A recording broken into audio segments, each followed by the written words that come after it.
صباح الخير. صباح الخير استاذ. شلونك سمير؟ بخير استاذ. ايه شو بتخبرنا؟ ما في الا سلامتك استاذ. في هذا المخطوط بعته الاديب الشاعر الدكتور عبد الكريم اسعفوني. ايه صحيح، انا قلت له يبعته حتى اطلع عليه واكتب له المقدمه. ويا ترى بعت كتاب موافقه من وزاره الاعلام بالسماح بالتداول؟ لا استاذ، ما بعت غير كتاب موافقه من اتحاد كتاب العرب. ما بكفي، بدنا موافقه وزاره الاعلام دائره الرقابه والنشر، والا ما بنحسن ننشر له اياه على الاطلاق. لانه بصراحه وجعني راسي لما نشرت كتاب مذكرات حمار بدون موافقه الاعلام. ما بدي ادخل بين القبور وما بدي اشوف منامات وحشه. هيك بتفهموا الاستاذ اسعفوني. غيره في شيء؟ حدا اتصل فيني؟ نعم استاذ، اتصل فيك الصحفي هشام داريا. ايوه، وقال لك شو بريد؟ قال بده موعد مشان زياره خاصه واعطاني رقم تليفونه مشان رد له خبر. ماشي الحال، هلا بس اطلع بتتصل فيه حتى يحاكيني. غيره؟ سلامتك استاذ معاويه، هذا كل شيء. اصبح الله يرضى عليك هلا بتعمل لي فاكس لدار الغروب للنشر بلندن وبتعتذر عن تعاوننا معهم، وقول لهم لا يشحنوا لنا ولا كتاب لانه ما مشي الحال بالرقابه، وبتعمل فاكس ثاني بهالمعنى لتونس ولدار خولة للنشر بلبنان. حاضر على عيني استاذ. غيره؟ سلامتك ما في شيء. الو. ايوه. ايه موجود هون. ايه تفضل، تليفون الاستاذ. الو. اهلين. مين؟ اهلين استاذ هشام. اي والله، اي والله قال لي السكرتير. تكرم على عيني وراسي. يا سيدي امتى ما بتحب؟ ما بتفرق ما بتفرق، بتفضل تجيني على المكتب، بتفضل بمحل تاني، انا جاهز. بدك محل هادي؟ ما في مانع. طيب شو رايك نلتقي بكره الساعه 12 الظهر؟ اوكي، اذا لقاءنا بمقهى الفلاورز. ايه غدا. اهلين وسهلين ومرحبتين. ايه اذا بتذكر وقتها كنا هلا بدك تعرفني على حالك يا استاذ هشام؟ يا سيدي انا رح اقول لك بمنتهى الصراحه وبعيدا عن المجامله انه ما في صحفي نال اعجابي وتمتع باحترامي مثلك يا استاذ هشام. يا سيدي الله يخليك ويديمك. وبالحقيقه هالمديح هاد من رجل مثقف مثلك وصاحب دار نشر محترمه بخليني ازداد ثقه ووجود بالانتاج. مثل ما عم اقول لك، انت انسان عم تتحسس اوجاع الوطن وعم تحاول تكون لسان حاله وعم تنقل شكواه بشكل مقنع وملفت ضمن سخرية لاذعة مرة من شأنها إيقاظ حس المهمل من ذوي المسؤولية والعلاقة. والله يا استاذ انا عم حاول يكون لكتاباتي فائده ما في داعي تشرح استاذ، كله واصل وكله مفهوم. وصدقني أنا لولا زاويتك ماشي الحال بجريدة نيسان ما بشتري الجريدة كلها على بعضها. مو ازدراء بمحتوياتها، لا، أنا ما بستهين بجهود إنسان على الإطلاق، إنما لأني مشترك بصحف أخرى وعم بقرأ نفس الأخبار دون زيادة أو نقصان. استاذ هذا الكلام بشجعني وبيدعمني بالموضوع اللي حبيت قابلك من شانه. تفضل. استاذ العصير. شكرا. عفوا. قبل ما افوت بموضوعي حابب اسالك عن دار النشر اللي تملكها حضرتك. إيه تفضل تفضل. يعني في اي نشاط ادبي بالبلد؟ بقصد في مخطوطات مهمه لفتت نظرك وحابب تطبعها؟ هو نشاط فيه، بس ما بعرف شو بدي اسميه. نشاط ورقي، نشاط طباعي، ما بعرف. يعني مثلا تقدم لي الشهر الماضي أكثر من 25 مؤلف وبدهم يطبعوا كتبهم، بس كل هالمؤلفين عم يحكوا يا أما عن الريجيم، عن الطبخ، اقرأ برجك، تداوى بالأعشاب، صلح تلفزيونك بنفسك، فسر أحلامك، أساطير وعجائب، أقاويل وغرائب، صدق أو لا تصدق، يعني من هالوزن، وكلهم دفيعها. وبدهم الورق ثقيل، جراماج عالي، اوفست وفرز الوان متطور وعلى الكمبيوتر. عفوا، وحضرتك بتنشرهم ولا؟ لا لا لا ابدا، انا ما بنشر كتب تجاريه ابدا. ما بقبل اطبع بمطبعتي الا الكتب يلي إلها قيمه ثقافيه ادبيه فكريه، او على الاقل الكتب الجماهيريه المفيده للناس وما بتسخر بعقولهم. وما تبقى بنعتذر عن قبوله. لذلك عم اطبع وانشر الان كتب تراثيه وسلفيه. الله وكيلك يا أستاذ هشام، ديوان جرير والفرزدق والحطيئة على سبيل المثال صرت طابعهم وناشرهم أكثر من 9 مرات، وكل معرض يقام ببلد عربي بنتع هالكتب وبركض فيهم حتى اشترك فيه. وشو السبب أستاذ؟ السبب هو إنه التجارة طغت على الأدب. يعني بينباع بالشهر كتاب كيف تنجو من عذاب أنكر ونكير أكثر ب50 مرة من كتاب جمهورية أفلاطون الفاضلة. يعني الأدب في تراجع والتجارة في ازدهار. فعلا عصر مجنون. أصلا مسموعات دار النشر تبعكم هي اللي خلتني أتشجع وأطلب مقابلتك. أنا بالخدمة مور. مثل ما بتعرف أستاذ معاوية، أنا عندي زاوية يومية بالجريدة اسمها ماشي الحال. نعم. ومثل ما بتعرف كمان مو كل شيء بينتشر. يعني إذا بيقبلوا لي زاوية بالمقابل بيرفضوا لي 3. بقى شو قلت لحالي؟ ليش يا ولد ما بتجمع هالزوايا المرفوضة هاي وبتساويهم كتاب وبتنشره؟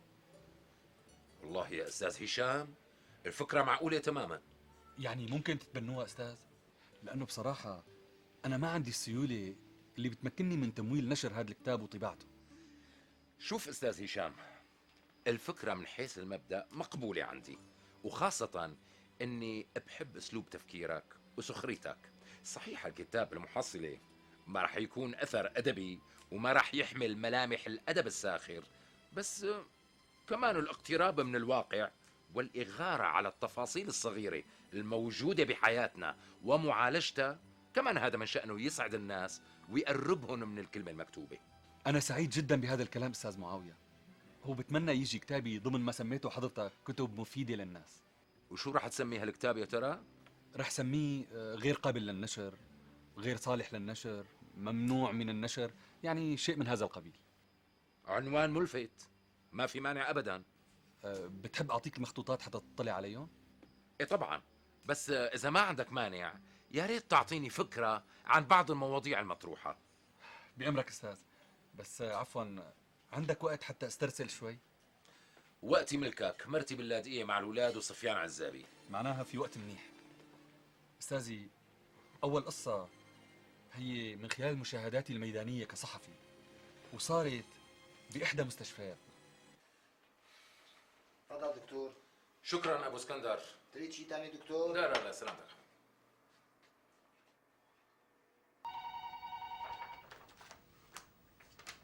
الو نعم. نعم انا الدكتور عبد الرحيم. نعم. يا اهلا وسهلا ومرحبا. احترامي صاحب السعادة. خير؟ مين؟ شو الحكي؟ زوجتكم مدام انتصار؟ اعوذ بالله من الشيطان الرجيم. لا لا لا لا سيدي، ما رح نتاخر ابدا. ليش بنسترجي نحن؟ الله يخليك، فورا يا سيدي فورا، ان شاء الله سلامة قلبها. الله معكم سيدي. يلا يلا يلا مولانا، مع السلامة يا سيدي، مع السلامة.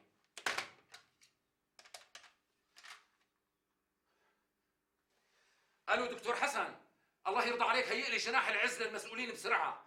في عندي حالة اسعاف طارئ، وركب فيه احدث الاسرة، وفك النايلو عن طقومة الجلوس يلي اجونا امبارح ومدوها بالغرفة.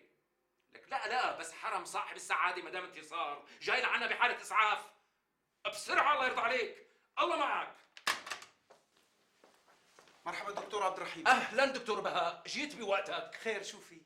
هلا وفورا وعلى الحارك بتغير لي انابيب الاكسجين كلياتها بجناح المسؤولين، وبتفحص لي الكونديشن، وبتشوف قوه تبريده، وبتغير لي طاقم الممرضات كلهم، وبتجيب الممرضات المتخرجات الحلوات النخشات مثل الانسه سميره والانسه اعتدال والسيده براءات، جيبها وبتستنفر لي غرفه العمليات كلها.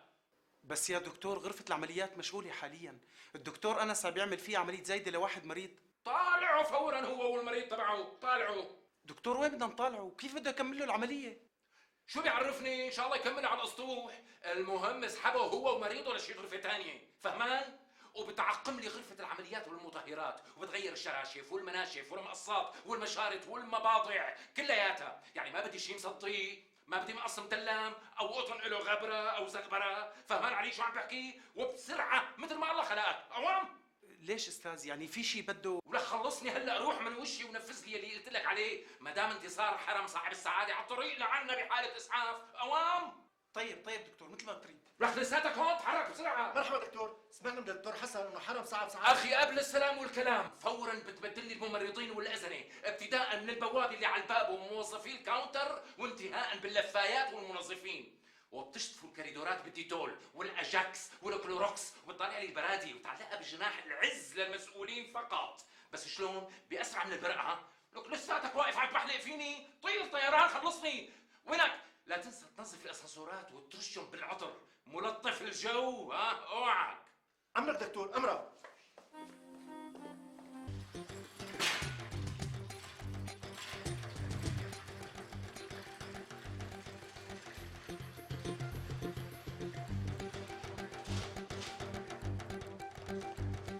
دكتور مطيع الله يرضى عليك، باقصى ما تستطيع جهز لي جهاز الرنين المغناطيسي والالترا ساوند وجهاز الطبق المحوري باقصى ما تستطيع. put everything in order. ولا تنسى كمان غرفة العناية المشددة، بدي اياها مثل المرايا سواء بالأسرة ولا بالأجهزة او حتى بالبلاط، بدي كل شيء فيها يتلامع ملامعة. على عيني دكتور، بس في مرضى بحالة حساسة جدا وقاعدين تحت الأجهزة. ولك أنا مرضى هدول عم اقول لك حرم صاحب السعادة جاي بحالة اسعاف، فورا بتطلع هلا بتسحب البرابيش من تمهم وبتاخذهم لغرف عادية. خلصني اوام. بس يا لك شو دكتور. بس يخرب بيتك شو بدي هاتي؟ هلا انت مدير المستشفى ولا انا؟ ارفضك في الدوامة خلصني. ردك كمان هون بسرعة بسرعة.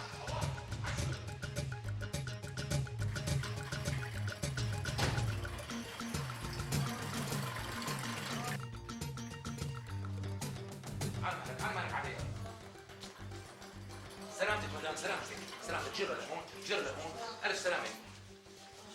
مدام أنا عبد الرحيم، الدكتور عبد الرحيم مدير المستشفى، بإيش حاسة يا ترى مدام؟ دكتور حاسة فكاكينا متقطع بخواصري تقطيع. سلامتك يا مدام، سلامتك، ألف سلامة إن شاء الله. معلش نزوها لهون. لا دكتور أنا بقدر أنزل. بتقدري؟ لا خايف عليكي لأنه. لا بقدر دكتور. إيه طيب ساعدوها لو سمحتوا على مهلكم، بحس رقة. الله يرضى عليكم. سلامتك مدام. حطوها هون على مهلك، سلامتك، ألف سلامة إن شاء الله يا ربي. بسيطة إن شاء الله، عرضية مدام. الله يخلينا إياك. على مهلك. بنات ارفعوا له رجلي على السرير. أيوه. دكتور مطيع يرضى عليك اعطيها الابره المهدئه. جاهزة دكتور، موجودة. لا بالعضل مو هيك؟ إيه لا بالعضل ما بيصير، انت اعطيها اياها بالعضل. تكرم دكتور. انتم جميعا الى الوراء. دور.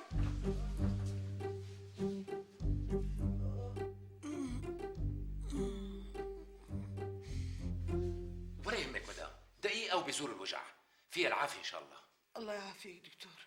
من امتى حسيتي بالوجع مدام؟ من ساعتين. وين متركز الوجع اكثر شيء؟ هون على اليمين. شو السبب دكتور؟ اطمني مدام انتصار، هلا بيبين معنا. يا ترى انت معك رمل شيء؟ لا هي أول مرة بيصير معي هيك شيء. لا تنوهمي مدام، كله رح يبين معنا بالتصوير. حملوها. سلامتك ما عندك الا العافيه. دكتور سلامتك. أنا صرت أحسن هلا. صرتي احسن؟ بقدر أقوم. تقدري تقومي؟ بقدر. طمنيني ان شاء الله. لا والله الحمد لله، الف الحمد الله لله. يخليك يا دكتور. حملوها. ساعدوها معنا. سلامتك. الله يعافيك يا رب. على شوي عليك، شوي مدام، لا تكبري في شختك، على مهلك.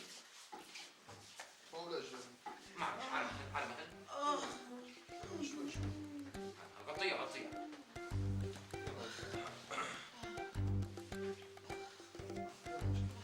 لا تسرعوا فيها كثير.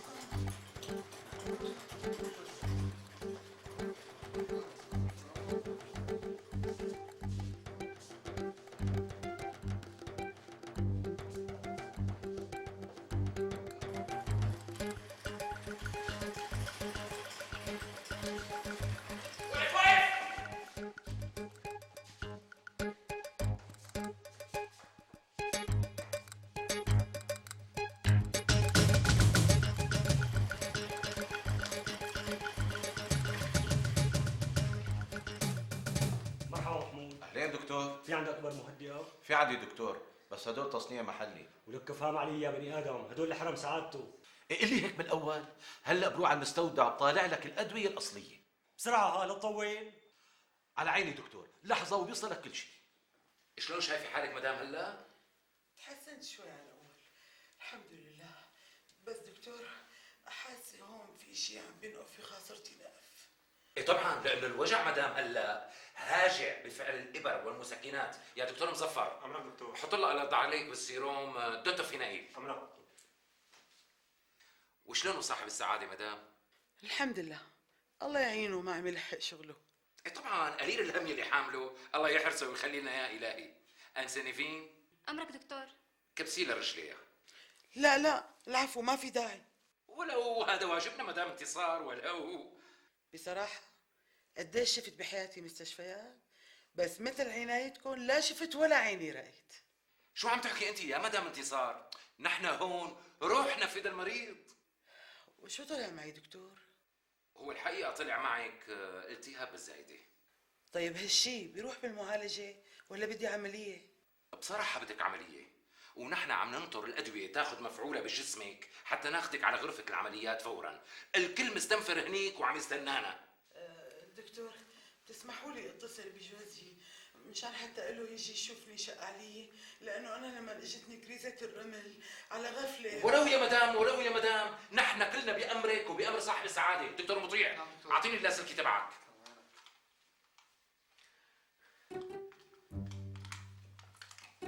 عقمي لها يا بقطني. تكرم دكتور. تفضلي مدام. يسلم. يا سلام يا سلام على الاهتمام هذا. الله يخليك يا مدام. انا بحياتي وعمري ما شفت هيك اهتمام ولا بالاحلام. قالوا بيقولوا انه المستشفيات ما بتعتني بالمريض، يجوا يشوفوا بعينه. اشاعات يا مدام، اشاعات.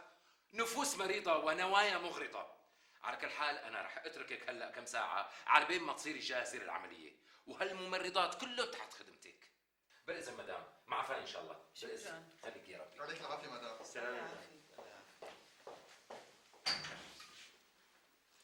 بتريدي نحط لك موسيقى هاديه؟ لا حطي لي نوال الزغبي. ايه تكرمي.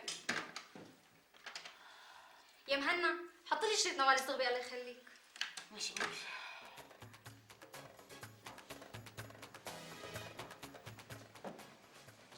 وينك؟ اسمع، بمجرد ما يجي صاحب السعاده بتسقوه قهوه مره من على الباب، وبتخلي بنت صغيره تقدم له باقه ورد، مفهوم؟ حاضر دكتور. ولا حدا يطلب شيء باسم المستشفى اطلاقا، اطلاقا، انا بحكي وبس، مفهوم؟ مفهوم دكتور، مفهوم. يمكن اجى صاحب السعاده.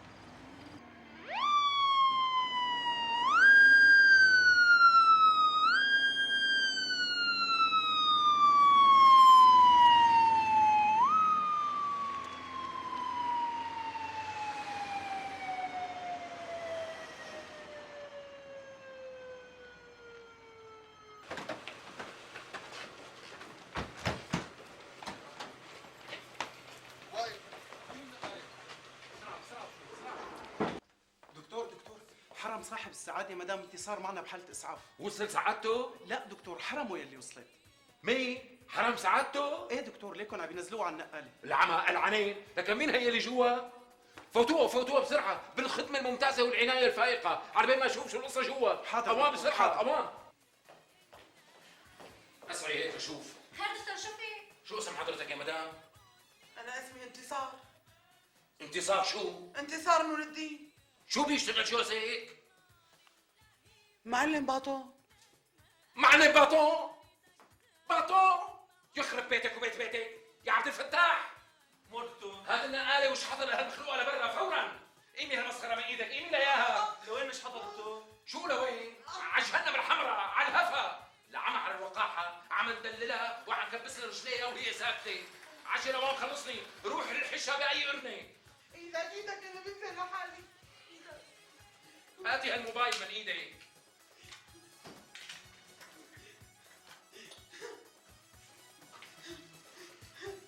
لوين ارديني؟ شو بدي انا لوين ارديني؟ ربي لك لوين ارديني؟ لك ليش هيك عم تركضوا فيه كل الوقت؟ انا معي زايدة يا اخي. الزايد اخو الناقص يا مدام. وليه؟ الله يوفقكم، ليش عم تركضوا فيه كل الوقت؟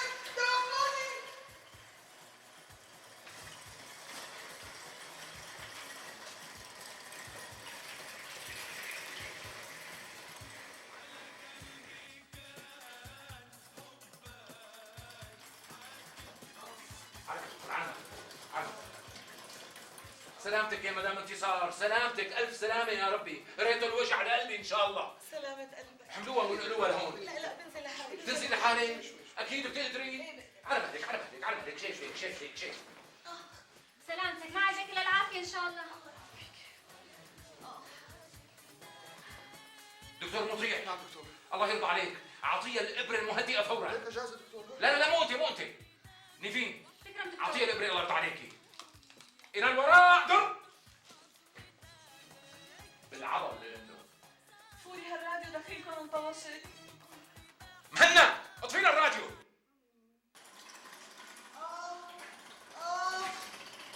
دخيلكم وين انا؟ شو هاد؟ وين تركتوني؟ يا مورمة يا دكاترة دخيلكم الحقوني. الحقوني وجعوني. شو هالحكي؟ معقولة؟ ما نقصت ولا زودت حرف، هذا اللي صار، وهذا اللي كتبته مشان انشره بزاويتي اليوميه وانرفض. طيب شو قصتك الثانية؟ أنا ما رح أعلق على هالقصص لحتى تنتهي. يا سيدي قصتي الثانيه هي كالتالي.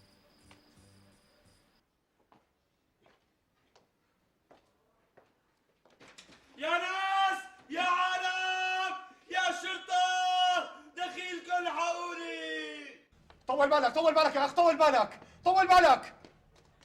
دخيلكم الحقوني، في مجنون قافل علي الباب بده يقتلني. يا ناس، يا عالم، يا شرطة، مشان الله الحقوني. لحظة يا حباب، لحظة إذا بتريد. خير يا اخي، شو في؟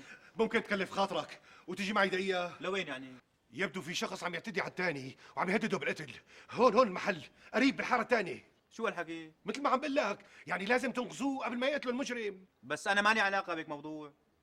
شلون ما لك علاقة؟ مو شرطي حضرتك؟ مبلا شرطي، بس بالهجرة والجوازات. يعطيك العافية.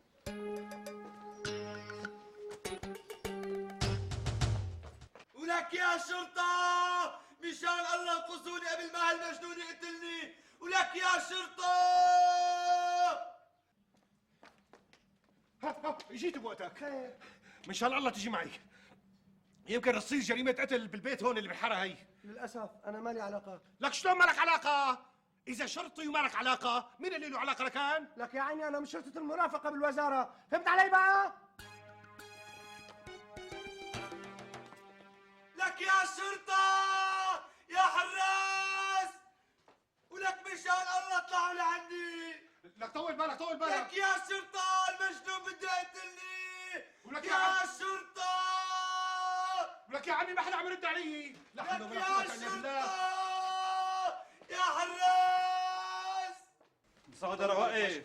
من شر الله يا أخ، من شر الله. في رجال عم يستغيث ويمكن ينقتل إذا ما لحقتوه، بتروح عليه حياته المسكينة. طيب شو تريدني اعمل لك يا حبيبي؟ يعني بدك كان تدخل اختصاص غيري؟ لك شو تتدخل باختصاص غيرك؟ ليش أنت مو شرطي؟ بلا، بس انا شرطي بالبلدية وما علاقة بالمواضيع هاي كلها. لا حول ولا قوة إلا بالله.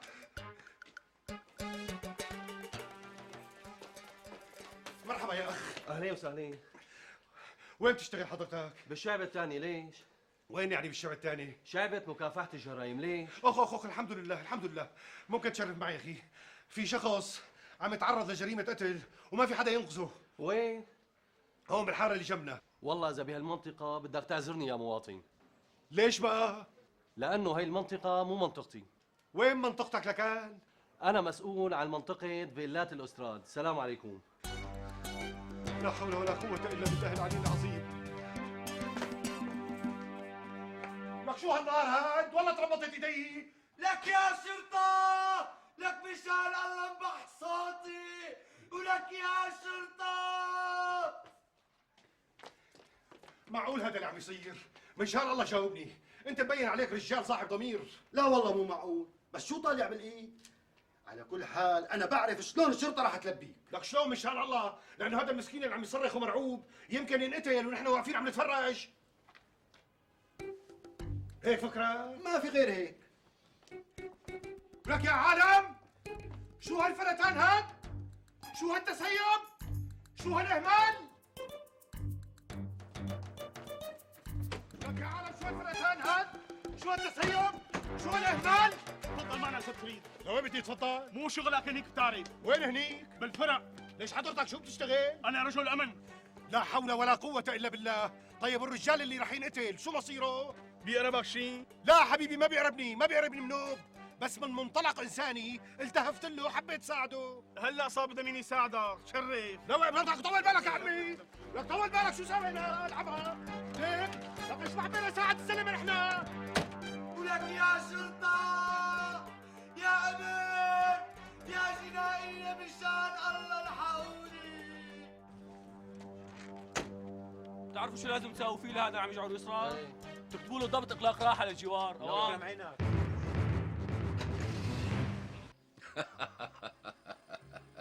شو تعليقك استاذ معاويه؟ الحقيقة ما عندي تعليق، لأنه يا أستاذ هشام القصة ظريفة وفارضة نفسها، ودائما الأدب والفن الساخر بيلجأوا للمبالغات والتجسيد والتهويل، وبيعملوا من الحبة قبة مشان لفت النظر، مثل رسامين الكاريكاتير يعني. تماما، كلام سليم. ويا ترى بقية قصصك هيك؟ بتحب تسمع كمان استاذ؟ يا ريت. يا سيدي، هي القصة صارت مع أحد المليونيرين. والله يا أبو جهاد أنا مالي موافقة على هالمشروع. ليش يا سلوى؟ لا تغلطي، المشروع مهم كتير. بجوز يكون مهم، ما بقول لك لا، بس أنا خايفة تكون تكاليفه كتيرة. يا ستي اطمني، المصاري موجودة، لا تاكلي هم انتي. إيه بس بخاف هالمشروع ما يجيب تكاليفه أو يخسر لا سمح الله. لا، ما في مشروع بيخسر، خاصة إذا كان مدروس. ما بعرف شو بدي أقول لك، أنا مشروع حديقة الحيوانات كله على بعضه ما حبيته. ليش؟ صدقيني مرابحه خيالية.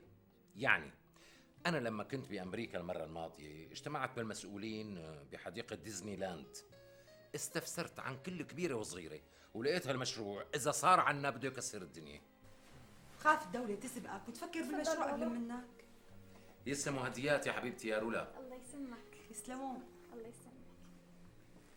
يا ستي الدولة خاطر ببالها هالمشروع من زمان وما كان يشبع دراسة، فليش ما مننفذه قبل ما تنفذه هي؟ هلا أنت ما لقيت تفكر غير بالحيوان، فكر بالإنسان. ليش هذا المشروع مو للإنسان؟ ليش فكرك أنا رح أبني حديقة حيوان وحط ناس بقلب القفاص وخلي الحيوانات تتفرج عليهم ولا العكس؟ يو أنت الثاني. على فكرة نحن في عنا حديقة حيوانات بالريف. ها نحن عنا حديقة حيوانات؟ طبعا. وين بقى؟ شو وين؟ عم قلك بالريف يا سيدي، فيها قرد وسعدان وقطة وأرنب وطاووس وديك حبش كمان. ها قلتك، فليش نحن نحط مصاري على الفاضي؟ طيب هلا أنا فرضا وافقتك على الفكرة، مطالعة الرخصة تبع المشروع سهلة ولا صعبة؟ لا والله مو بسهولة يا سلوى، فيها عذاب ما بعده عذاب. يعني حلك انت تعرفي روتين بلدنا. روتين ولا شي تاني؟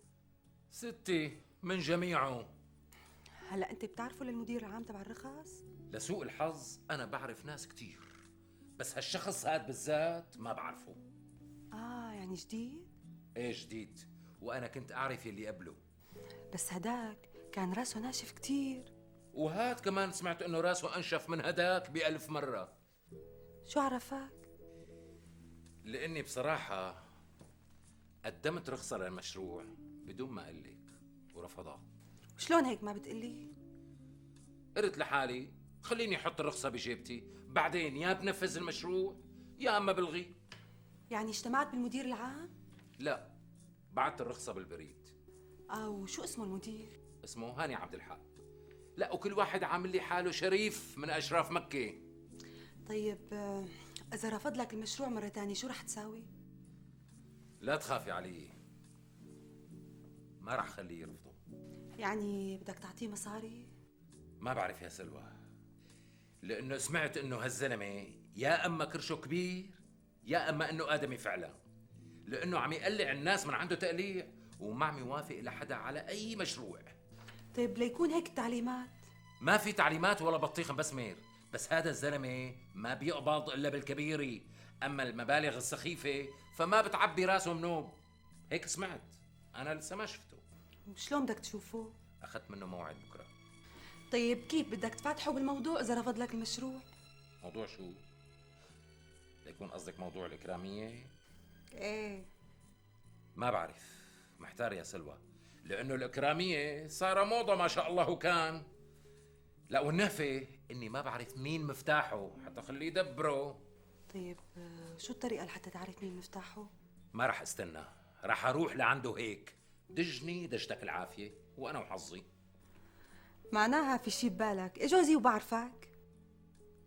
ستي انت ادعي لي وإلك علي اذا هاني عبد الحق وقع على الرخصه اني اشتري لك مزرعه يعفور يلي شفناها اليوم واستغليناها.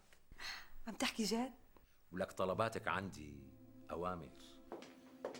صباح الخير استاذ. صباح النور. وصل ابو جهاد. ابو جهاد خليه يتفضل. حاضر.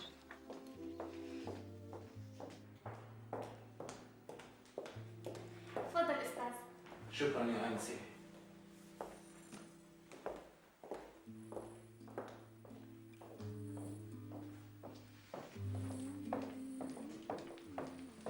السلام عليكم. وعليكم السلام، اهلا وسهلا اهلا وسهلا، تفضل.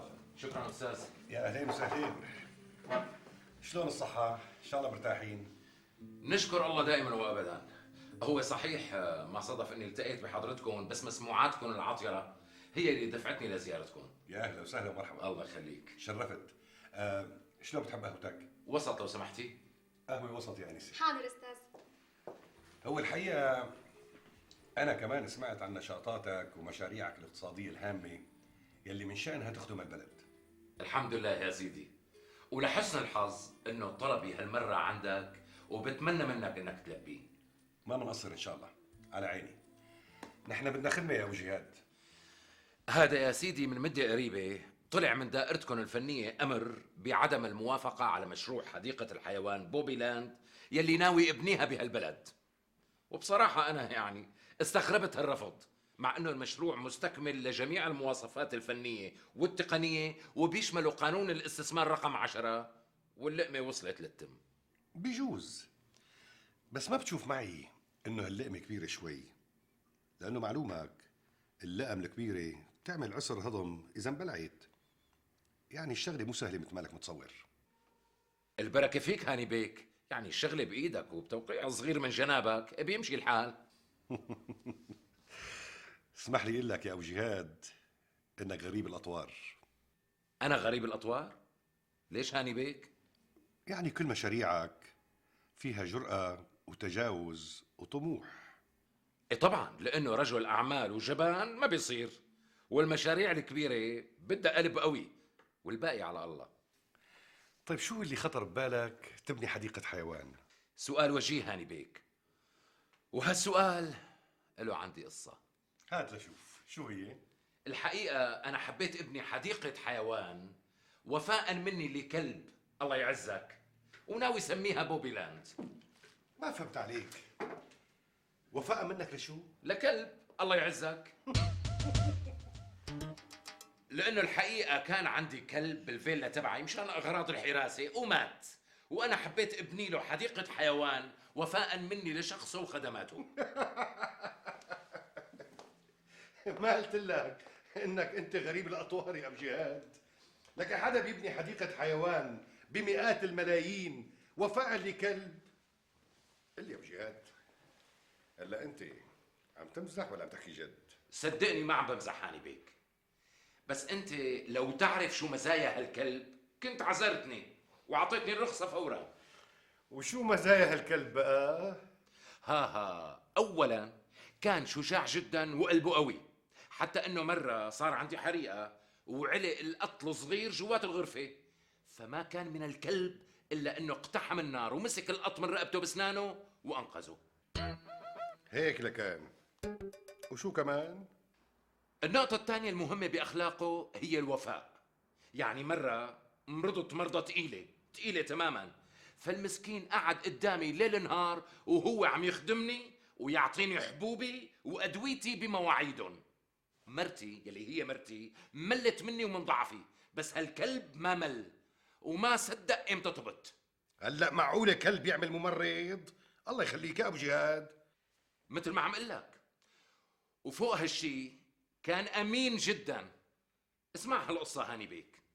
مرة ضوعت جزداني وفي أكثر من 50,000 دولار ترافل شيك. أنا بصراحة قطعت الأمل إني لاقي الجزدان، وما شف لك إلا بوبي بعد ساعتين جايب الجزدان لنص حضني ومو ناقصين شيك واحد. ها هلا هيك عمل الكلب؟ والله اللي ما بيعرفك بيجلك يا ابو جهاد. يعني عدم مؤاخذة، انت جاي تضيع لي وقتي وتتمسخر؟ شو شايفني قدامك؟ لا لا ابدا ابدا، معاذ الله اني اتمسخر. انا عم بحكي حقائق ووقائع جرت معي شخصيا. حتى انه بوبي من كتر ما بيحب الاولاد سرق مني مره 500 ليره.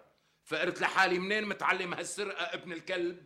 يعني لو انه فايت دواير ومؤسسات بجوز يكون تعلم يسرق. بس بوبي ما بيخالط حدا منه. المهم مو تاري لك هالبوبي بده يشتري اكلات طيبه لاولاد الناطور. هلا لا تجنني يا ابو جهاد، الله يخليك. انا مالي فاضي للسرسره واللعي، عندي مشاغل فوق راسي. بس انا يا هاني بيك ما عم اخترع القصص اختراع، عم بحكي واقع عشته وشفته وجربته. ولك يا بني ادم، معقوله كلب يعمل كل العمايل؟ البني ادم ما بيعملها؟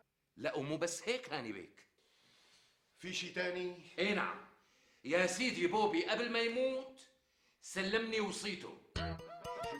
شو سلمك؟ وصيته سلمني الوصيه تبعه. اتق الله يا رجل وحاجتك تخريف بقى، العمل نصها. شو جنيت يا ابو جهاد؟ شو هالحكي الفاضي هاد؟ صدقني ما جنيت يا هاني بيك، لساتني بعقلي. شلون بعقلك لساتك شلون؟ معقوله كلب يوصي؟ إيه هذا اللي صار، كلب وصى. وشو وصاك بقى؟ تعمل له سبيل مي على روحه ولا تفتح له سوبر ماركت العظام؟ لا مو هيك وصيته.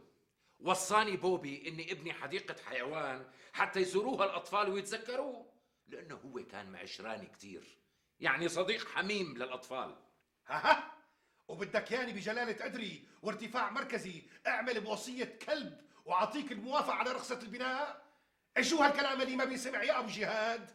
قسما بالله لولا مكانتك وموقعك بالبلد كنت الغيت الزيارة فورا، مو ازدراء لشأنك واستخفافا بشخصك. إيه بس كمان مو معقولة تقعد تحكي شروي غروي وتضيع لي وقتي بقصص الكلاب. والله يا هاني بيك انت حر، بدك تعطيني الرخصة اعطيني، ما بدك تعطيني انا ما بقدر اجبرك بنوب. انت حر ماشي.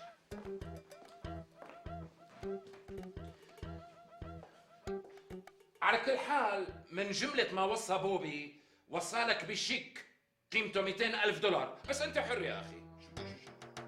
بشو وصالي؟ ب 200,000 دولار. إلي أنا؟ نعم. وبوبي ذكر اسمي بالوصية؟ إيه طبعا، ليش جاي زورك لكان؟ مشان سلمك الشيك. بس مو مشكلة هاني بيك، أنا ما بقدر غير قناعاتك أبدا. السلام عليكم. لا لحظة يا أبو جهاد، لحظة الله يرضى عليك. تفضل ارتاح. لكن ما استوعب منك، أنا ما عم استوعب. بدي إياك تفهمني. هات لشوف. عدلي. تفضل أبو جهاد. يا هاني بيك أنا ما بقدر أجبرك تاخذ الشيك، أنت حر التصرف طبعا، بس مكتوب بالوصية إذا لم يقبل هذا المدير بين قوسين هاني بيك المطيلس، إذا لم يقبل هذا المبلغ فأرجو تقديمه لجمعية خيرية. على كل حال فرصة طيبة هاني بيك، وأنا سعيد جدا بالمعرفة. لحظة يا أبو جهاد. عود لسه ما شفناك منيح. عود تفضل ارتاح. خير في شي هاني بيك؟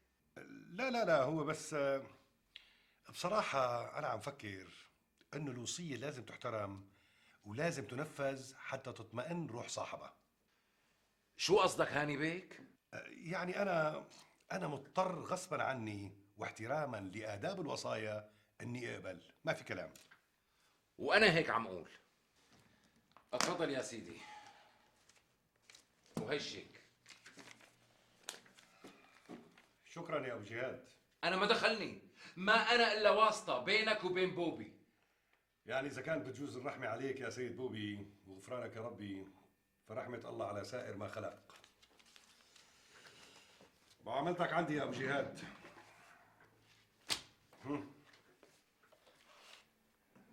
مع الموافقة الفورية للضرورات الملحة. تفضل يا ابو جهاد. يا سيدي كتر خيرك، وأنا اعترافا بتفهمك العميق وتعاونك رح أبدل اسم الحديقة من بوبي لاند لاسم تاني من بعد إذنك. ايه، وشو رح تسميها؟ يا سيدي رح أسميها هاني لاند. يا سيدي قصة حلوة وجريئة. هو صحيح أنا بحسب حساب للرقابة كتير، بس هالمرة يا أستاذ هشام بدي أنشر هالقصص وعلى مسؤوليتي الخاصة، لأنه يا أخي أحيانا بالرقابة بزودوها شوي، وياما في أعمال اتحفظت عليها الرقابة ونشرتها أنا، وبعد نشرها أخذت من المسؤولين الكبار شهادات تقدير هالقد وكتب ثناء. يعني عجبتك القصص أستاذ معاوية؟ أنا عجبتني، طبعا الرأي للجمهور. أنت عطيني هالمخطوطات كلياتها ورح باشر لك بالطباعة إن شاء الله. بالحقيقة أنا عاجز عن الشكر. يا سيدي إن شاء الله تكون فاتحة خير. تشرب قهوة؟ إيه والله جبتها. اطلب لنا لكان. يا أيمن. وهي الكتب صارت جاهزة أستاذ هشام. الله يعطيك العافية. لو بدك توصلهم أستاذ على البيت؟ لا رايح اوزعهم على المكتبات فورا. أستاذ بدك أي مساعدة إلي؟ لا سلامتك. الله يسلمك. سلم لي على الأستاذ وقول له بكرة الصبح بمرق لعنده. ولا يهمك، مع السلامة يا أستاذ. الله يسلمك. يسرى. الله معك.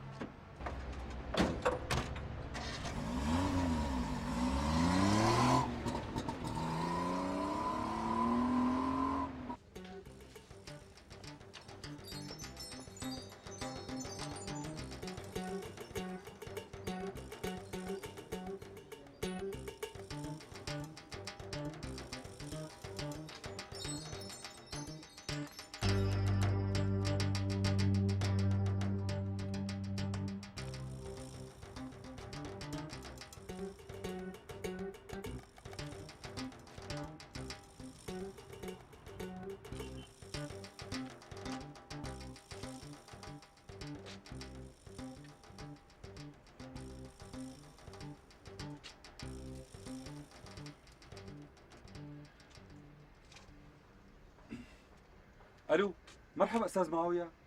خير؟ ليش المطبعة مسكرة؟ شو ليش؟ تاري سلطة الرقابة أقوى من كل السلطات.